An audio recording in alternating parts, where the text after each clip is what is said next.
Hello everybody, Colin here, and man is it cold out. 7 degrees, -7 actually right now. We're going to start off with this green Liquitex ink that I got. I'm going to thin it down, and with my squirrel hair brush, I'm just going to put an overall big wad of it onto the paper.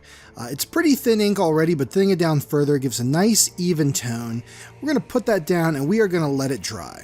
As you could see, I got my paper taped down on all four sides with blue painter's tape. That'll become more apparent near the end, but I'm using watercolor paper here. I thought this would be a great time to showcase some of the inks and brushes, stuff like that I've been talking about in the Tools of the Trade videos. So if you haven't seen those, definitely check them out. I'm going to sketch in lightly once this is full dry, just a goopy, slimy skull here. Nothing too complicated, but I thought this would be fun to show off some of the white highlighting pens, the different types of ink. We're going to use the black ink here on top of this nice thin green, and just what you can do just with pure ink and some brush work and some of the white pens. Now this is a little bit of an older drawing. I did this at the end of last year, but just never had a reason to use the footage. I thought this would be a perfect opportunity to showcase this, the footage here, and let you guys kind of see what I'm getting into. I'm going in with the Cotman brush here. I think that's the 00 I'm using, and I'm just kind of varying up my lines, thick and thin, aiming for keeping thicker lines near the bottom, away from where the light's coming from, and thinner lines near the sides and the top.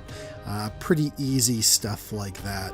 I laid in the green foundation with a squirrel hair brush, which is big and very, very soft. Very good for doing those kinds of pieces of work where you need lots of big areas filled in, and you don't want any streaky lines or anything, so you want it to be really nice and soft. Once again, just kind of going in there with this, hitting the lower areas and making them darker than the higher up areas. That's one of the great things about having a brush and working with it, is you can vary your line widths and thicknesses so well.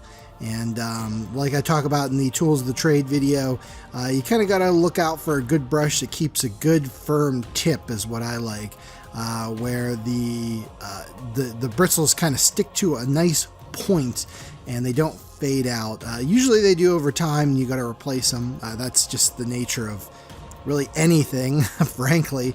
But with a brush especially, I just like that tip to stay nice and pointy. Really works out well for me. Hitting it with some more here, and we're going to go in pretty soon and hit this area with the white paint pens and stuff like that. Talk about before, but white ink out of a bottle just doesn't quite do it for me. I've always found it to be rather thin, and so going over inks, very strong colors, especially the blacks, you need something really thick. Like I find a white acrylic works very well. So that's kind of what I've been going towards. I guess you could say this is a mixed media piece then, if that is the case. Here we go with the white paint. I'm hitting the areas that are the lightest, where the light's coming down from first, and just adding in these nice, I'll call them slime lines, because it's my channel, I could call them whatever I want. So the slime lines there on the top give a nice texture and where that light's hitting. Hit that eyeball, make that white, and then just little bits of where the goop and the slime is reflecting light off of. Kind of a fun drawing to do, and actually this was a really quick project. I think this whole thing took me maybe a little less than an hour to do, so definitely a project that any of you guys at home can work on, and a great way to start to use pen and ink if you haven't before. Practice with brushes, use the multi-liners and the pen and stuff like that, the white paint pen. So yeah, a great little fun project that you guys can do at home.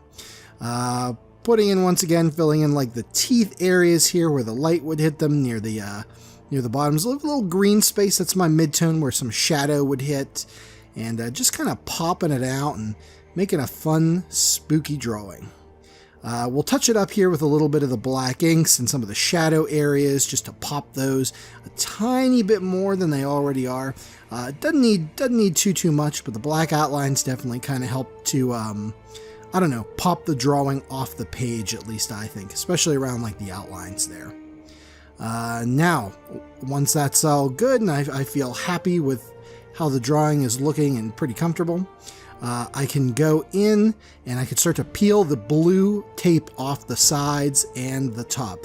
Now, you guys are going to see why I did that initially. With any kind of water-based media like that green ink that I wetted down and laid down first, it's going to have a tendency to like smear all over, and I really wanted a nice, clean, crisp look for this thing.